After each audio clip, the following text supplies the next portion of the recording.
Lonavala rail मार्ग की आकुड़ी station के नजदीक रेलवे ट्रैक पर 6 अक्टूबर को किसी शरारती तत्व ने ट्रैक पर बोल्डर्स रख दिए थे, जिससे रेल दुर्घटना होने की संभावना थी। लेकिन कर्मचारियों की सतर्कता की वजह से बड़ी दुर्घटना होते होते टल गई।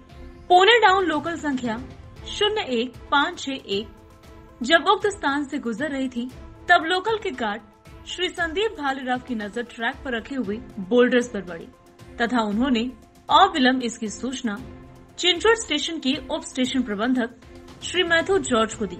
इसी दौरान नजदीक ही इंजीनियरिंग विभाग के senior section engineer Shri Shailendra Tripathi एवं उनकी टीम जो रेल वेल टेस्टिंग कार्य के लिए आई हुई थी, उन्हें सूचित कर रेलवे ट्रैक पर रखे हुए बोल्डर्स को हटाया गया।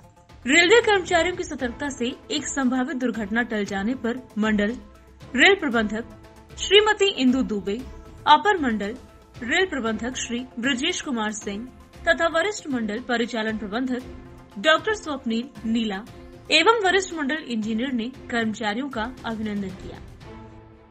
Bureau report, VSRS news, Pune, Maharashtra.